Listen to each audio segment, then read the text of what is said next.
세상을 보는 창, 세상을 여는 창, 세상을 바꾸는 창, 김창현의 창 시작하겠습니다. 오늘도 한 주의 이슈가 되는 인물을 분석해서 탈탈 털어주는 이현희 의원 나와 계십니다. 안녕하세요. 네, 안녕하세요. 국민의 눈과 귀를 사로잡는 국민 밉상들 찾아내가지고 탈곡기에 넣어 탈탈 털어드리는 이은혜 의원입니다. 인물 탈곡기 시간이죠. 12월 3일 불법 계엄 선포 1년이 지났는데요. 그 시간의 절반을 인물 탈곡기와 함께 해주셨어요. 네. 그 시간 동안 참 많은 내란 세력들, 내란 동조 세력들을 살펴봤는데요. 맞습니다. 특히 내란 청산을 가로막는 수준이 아니라 아예 내란을 옹호하고 미화하고 다시 역사의 시계를 윤석열의 시간으로 되돌려버리려는 그런 사람들 참 많이 털었습니다. 그리고 비극적이라고 해야 될까요? 그런 사람들의 대다수는 국민의힘 의원들이었고요. 국민의힘은 지금까지도 내란, 불법 계엄에 대한 사과조차 하지 못하고 한 목소리를 못 내고 있지 않습니까? 결국 이제 당대표는 불법 계엄이 민주당의 의회 폭거라는 였다고 지금도 주장하고 있고 네. 사실상 윤석열의 아바타나 다름없는 목소리를 내고 있습니다. 네, 그런 꼴 계속 보자니까 아직도 내란은 계속된다 이런 목소리가 계속 나올 수밖에 없는 것 같습니다. 다만 이재명 대통령이 이 국가 권력 범죄를 나치 전범 다루듯이 처벌해야 된다고 강력하게 말했잖아요. 그리고 12월 3일만 해도 전국 각지에서 국민들이 여전히 꺼지지 않는 응원봉 행렬을 보여주셨고요. 정부도 국민도 이렇게 내란 청산의 의지가 강력하기 때문에 우리 그 내란 청산의 작업이 설령 더디더라도 언젠가는 끝을 보는 날이 오리라 생각을 해보겠습니다. 그 과정에서 우리 인물 탈곡기가 우리 국민들의 심장에 조금이나마 뭐랄까요, 장작같이 좀 도움이 되고 싶습니다. 예, 앞으로도 잘 부탁드립니다. 네. 오늘 내란 1년을 지나오면서 소감부터 좀 시작해봤는데요. 오늘의 탈곡 대상자는 누구죠? 네, 오늘 내란 1년을 즈음하면서 우리 국민들이 가장 기다렸던 소식이 있습니다. 바로 추경호 국민의힘 전 원내대표의 구속 소식이었는데요. 안타깝게도 구속영장은 기각되었습니다. 하지만 영장이 기각됐다고 해서 범죄가 없어지는 건 아니잖아요. 앞으로의 싸움을 더 또렷이, 더 강하게 이어가자라는 측면에서 오늘의 주인공 추경호 전 원내대표로 꼽아봤습니다. 일단 시작 전에 구속영장 심사 내용과 과정을 좀 정리를 해야 될 것 같습니다. 네, 추경호 의원은 12.3 비상계엄 당시에 국회 계엄 해제 요구안 표결을 방해한 내란 중요 임무 종사 혐의로 구속영장 청구됐습니다. 추 의원의 영장 실질심사에서 특검팀과 추 의원은 표결 방해 여부를 놓고 치열한 공방을 벌였습니다. 아시다시피 계엄의 밤 그 계엄 해제 표결에 참여한 국민의힘 의원들은 18명밖에 안 되잖아요. 특검은 그 이유가 추경호 당시 원내대표에 있다고 봤습니다. 비상의원총회 장소를 의도적으로 여러 차례 바꿔서 계엄 해제 표결을 방해했다라는 거죠. 국회에서 당사로, 다시 국회로, 다시 당사로 한 4차례를 변경했으니까요. 네, 특히 그 국회 운영지원과가 12월 4일 새벽이죠. 0시 1분에 우원식 국회의장 명의로 문자를 보냈거든요. 의원 전원에게 본회의장으로 모여달라라고 공지를 했는데 추 의원은 그 2분 뒤에 여의도 당사 3층으로 모여달라라고 의원들에게 또 공지를 했습니다. 특검은 이 지점이 계엄 해제 표결의 의도가 강력하게 드러난 지점이다라고 판단을 했습니다. 계엄이 선포된 직후에 국민의힘 의원들이 모여있는 텔레그램 소통방은 굉장히 떠들썩했습니다. 그 텔레그램 캡처 사진이 언론에 보도가 되기도 했는데요. 예, 지금 화면에 나오고 있습니다. 한동훈 당시 대표는 대통령의 비상계엄 선포는 잘못된 것입니다. 라면서 본회의장으로 모여라. 당대표의 지시다. 이런 메시지를 거듭 올렸고요. 하지만 추경호는 그 와중에도 한마디 메시지가 없었습니다. 속된 말로 의원들의 이 혼란한 질문도 당대표의 지시도 쌩을 깠다? 네, 쌩을 깠다라고 할 수 있는 거죠. 그래놓고는 그 시각에 전화 통화는 또 누구랑 했냐? 홍철호 정무수석이랑도 통화하고 한덕수 총리랑도 통화하고 심지어 윤석열 내란 수계와도 연이어 통화를 했습니다. 심지어 이제 국회 내 원내대표실이 있으면서도 표결에 참여를 안 했잖아요. 다른 의원들은 다들 국회가 가로막혀서 못 들어왔다 쳐도 실제 본인은 참여할 수 있었는데 말이죠. 근데 아무리 봐도 이 계엄 해제를 방해한 거라고밖에 볼 수 없을 것 같은데요. 네, 맞습니다. 윤석열이 계엄 해제 직후 윤석열의 계엄을 해제한 직후에 추경호 의원이 입장 발표를 했습니다. 하나부터 10까지 변명과 모르쇠로 일관했는데요. 당시 영상 한번 보고 올게요. 그럴까요? 본회의장 표결 안 들어가신 이유가 있으십니까? 본회의장은 지금 밖에 일부가 의원들이 들어왔고 또 뒤에 오신 분들이 국회에 들어오지를 못해서 많은 분들이 당사에 계셨습니다. 그래서 당사에 계셨던 분들이 국회에 들어오는 노력을 하다가 도저히 진입이 되지 않아서 당사에 모여 계셨고 저는 당사와 소통을 계속하면서 저는 계속 밖에 당사에 있는 우리 의원들과 계속 소통하고 의원들의 뜻을 기초로 해서 저는 원내대표로서 그 당의 또 우리 의원들의 입장을 정해야 하기 때문에 이제 소통하면서 제가 직접 들어가지 않았습니다. 1인 헌법기관으로서 표결에 참여하셨어야 하는 게 아닐까요? 저는 제가 일단 불참하게 된 건 제 판단으로 불참했습니다. 그 판단이 맞다고 보시나요? 그건 또 나중에 지금은 제가 그렇게 판단을 한 것 이상 제가 드릴 말씀은 없습니다. 여기까지만 하시죠. 저러고 나서는 또 이 계엄이 잘 됐으면 좋았을 텐데 이런 말도 했다면서요. 네, 지금 추경호 의원은 본인은 아무것도 몰랐고 예. 계엄 해제 방해 의도도 전혀 없었다라고 반복해서 말하고 있잖아요. 하지만 12월 19일이었습니다. 지난 12월 19일에 국회의원회관 엘리베이터에서 어떤 지인을 만났는데 그 지인을 향해서 자신의 본심을 드러낸 거를 누가 들었다는 거죠. 지인이 요즘에 고생 많지 않냐 이렇게 안부를 물었더니 참. 추 의원이 계엄해서 잘 됐으면 이런 얘기도 안 나왔을 텐데 라고 말했다는 겁니다. 명백히 계엄을 옹호하고 긍정하는 마인드였던 거죠. 하지만 법원은 영장을 기각했어요. 맞습니다. 영장 심사에서 특검팀은 무려 618쪽 분량의 의견서와 304쪽에 달하는 PPT 자료를 준비해서 구속의 필요성을 강조를 했는데요. 결국은 기각이 됐습니다. 이유는 장황한데요. 혐의 및 법리에 대해 다툼의 여지가 있다. 도망 및 증거인멸의 우려도 없다. 변호인의 조력을 받으면서 방어권을 행사할 권리가 있다 등등의 이유였습니다. 그런데 또 이 영장을 전담한 판사가 윤석열 체포를 기각했던 100% 조이대 쪽 사람이다라는 거죠. 그래서 지금 내란 전단 재판부가 필요하다는 목소리 다시금 높아지고 있는 상황입니다. 원래 이게 추경호 구속이라고 하는 것이 내란 종식, 특히 국민의힘 심판에서 분수령이 될 거라는 생각을 좀 많이 했는데 네. 괜히 아쉬움이 큽니다. 근데 아직 끝이 아니니까요. 자, 그럼 오늘 준비한 인물 탈곡 시작해 볼까요? 네, 끝이 아니니까 탈탈 털어서 끝까지 한번 가봐야 되겠습니다. 빠지십시오. 빠버리죠. 네, 먼저 추경호를 소개합니다. 대구 달성군에서 1960년 태어났고요. 대구에서 초중고 졸업하고 고려대 경영학과에 진학을 합니다. 83년도 졸업생인데요. 행정고시는 졸업하기 전에 81년도에 대학 재학 중에 통과를 했습니다. 학교 졸업과 동시에 공직에 입문했는데요. 요 과정에 남들 다 가는 거 군대를 안 갔습니다. 이게 그래서 좀 논란이 됐었는데요. 공무원 임용 때 신체 검사를 받잖아요. 그 신체 검사 때는 건강하게 결과가 나왔는데 나중에 군입대용 신체 검사를 받았을 때는 갑자기 활동성 결핵을 진단받으면서 면제로 빠지게 됐습니다. 이게 운이 좋다고 해야 되는 건지 그때도 뭔가 꼼수를 부려서 좀 야가 빠지게 한 건지는 모르겠습니다.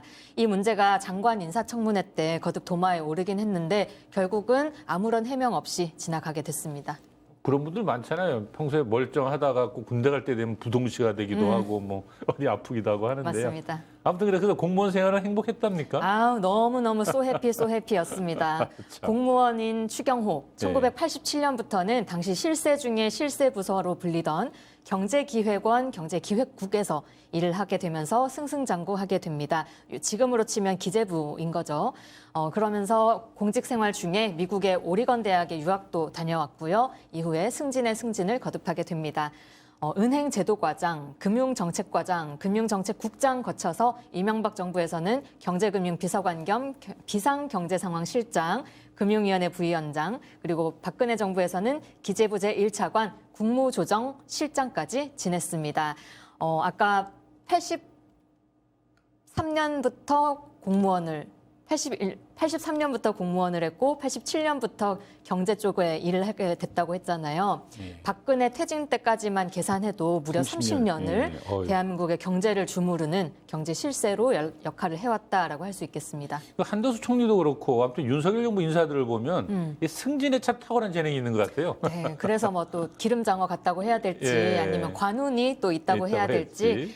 그 운은 정계에서도 좀 예. 빛이 났습니다.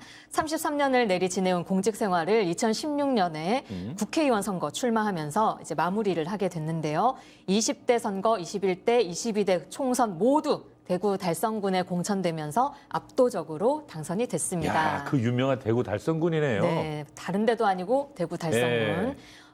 처음에 아까 공천을 받았을 때가 당시 새누리당 내에서 유승민 전 의원 때문에 예. 배신의 정치 이런 이야기를 운운하면서 유승민이 내쳐지고 친박 경쟁, 찐박 경쟁, 누가 더 찐박이냐 이런 게 경쟁이 붙었을 시기거든요.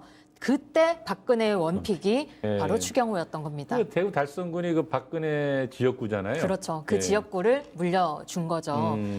그리고 그의 관우는 아까 차관까지 지냈다고 했는데요. 차관 국회의원으로 끝난 게 아니라 윤석열 정부 들어서 경제부총리 겸 기획재정부 장관으로까지 입각하는 대로 이어졌습니다. 이후에 최상목에게 자리를 물려줬잖아요. 네. 그러고 나서는 2024년 5월 국민의힘 원내대표에 이때도 압도적으로 당선됐는데요. 의원 70%의 지지로 원내대표로 선출이 됐습니다. 그렇게 오른 원내대표로서 한 일이 뭐다? 계엄 해제 방해다. 네.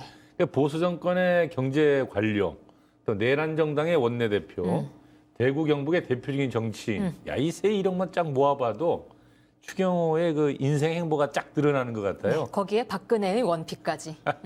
그렇죠. 그럼 첫 번째 키워드는 뭡니까? 네, 키워드로 또 한번 빠보겠습니다. 네. 첫 번째 키워드는 아빠는 추경호입니다. 아빠는 추경호라 자녀와 관련된 내용인가 보죠? 네, 맞습니다. 우리 국민이 또 내로남불 싫어하고 예. 아빠 찬스, 특혜 이런 거 안 정말 좋아하죠. 싫어하시잖아요. 예. 그 문제가 추경호 역시 비껴가지 않았습니다. 이번에는 추경호 의원의 딸 이야기인데요. 이 자녀가 공공기관의 이 한국과학창의재단이라는 공공기관에 파견직으로 2017년에 입사를 하게 됩니다. 그러니까 파견 업체에 채용이 돼서 거기를 들어간 건데 당시 입사 지원서에 아버지 이름은 추경호 그리고 자기소개에도 아버지의 해외 파견 근무로 미국에서도 살았고요. 프랑스에서도 살았습니다. 이런 이야기들을 쭉 풀어낸 거죠.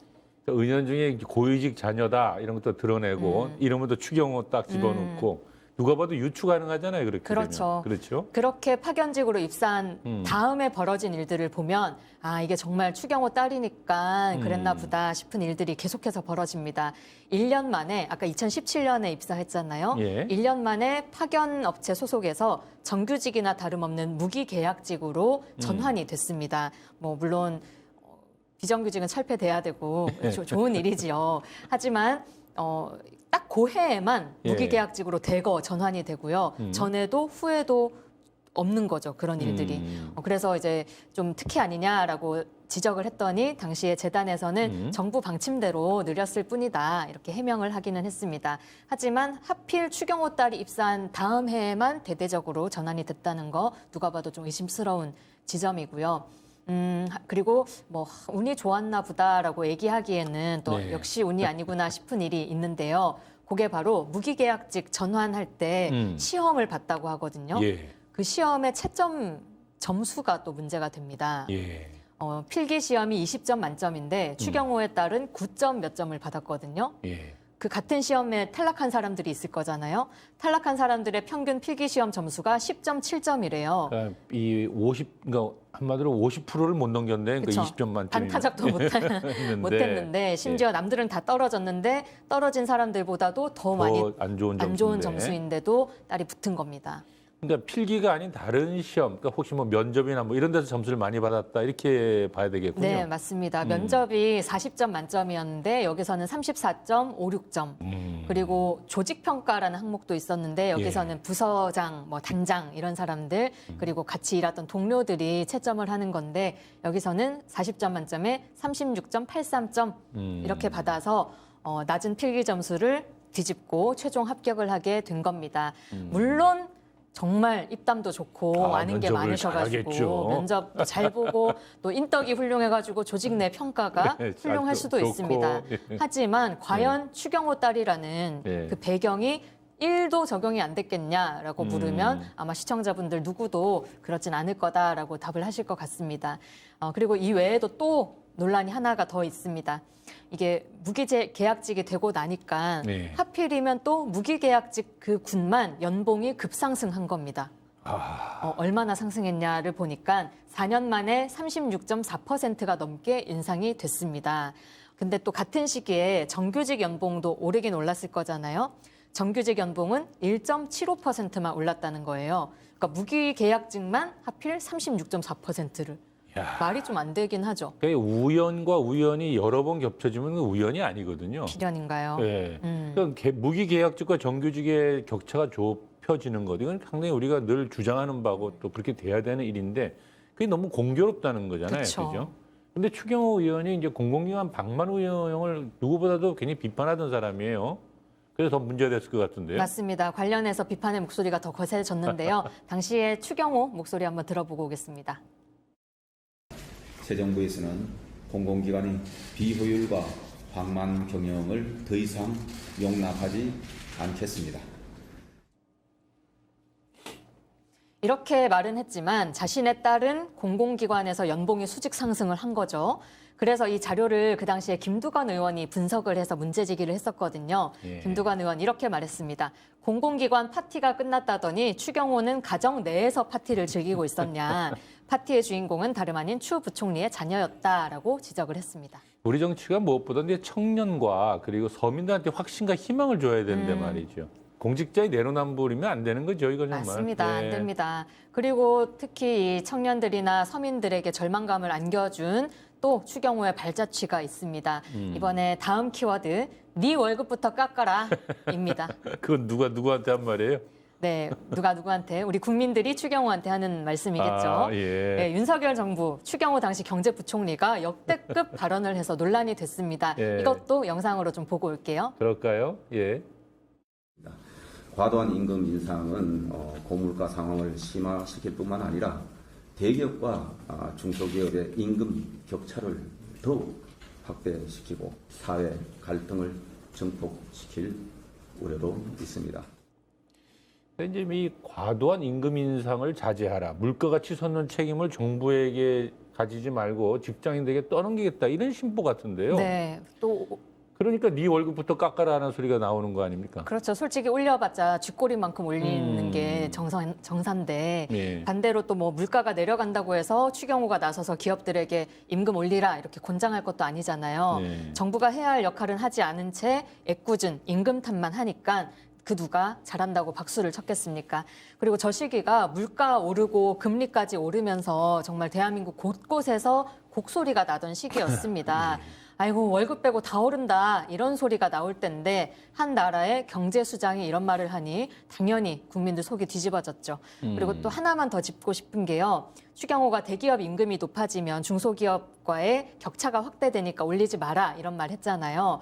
반대로 중소기업의 임금을 대기업 수준으로 좀 맞추는 방향으로 격차를 해소해야지 위에서부터 깎으면 결국은 중소기업, 더 나아가서 최저임금을 받는 비정규직이나 대다수 서민들이 더 희생을 강요받을 수밖에 없지 않겠습니까? 그러면서 윤석열 정부는 부자 감세나 도 적극적으로 펼쳤잖아요.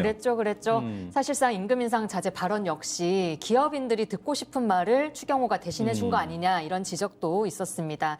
특히 아까 영상으로 보셨던 그 추경호의 발언 다음 날에 그 다음 해 최저임금을 결정하는 회의가 열렸는데요. 그 회의에서도 경영계, 원래도 어떻게든 깎으려고 할 텐데 이 추경호의 말이 그대로 또 회자가 되면서 그 논리로 사용이 됐습니다.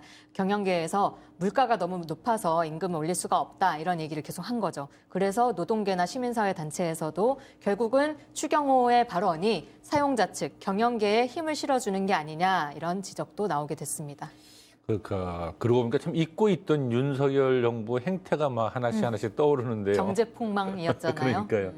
그 내란 중요 임무 종사는 물론 그들이 퇴행시켰던 대한민국의 정치 경제 역시 역사가 심판이라는 생각을 합니다. 맞습니다. 오늘 준비한 탈곡기 내용은 여기까지인데요. 네. 추경호 털 게 이거밖에 없어? 혹시 생각하십니까? 걱정하지 마시고요. 사실 저희가 추경호 탈곡기를 지난 8월에 한번 다룬 적이 있습니다. 기억하세요? 예, 우리 턴 사람이 그랬죠. 하도 많아서 예. 누굴 털었나 기억이 안 나실 수도 있는데 유튜브 검색창에 뉴스토마토 인물 탈곡기 추경호 이렇게 검색하면요. 저희가 지난 8월에 한번 털었던 내용이 나오니까 거기 또 오늘은 새로운 내용 좀 담았거든요. 한 번 더 보시면 좋을 것 같습니다. 네, 수고하셨습니다. 네, 감사합니다. 다음 주에 뵙죠. 네. 파파파파 증권홍합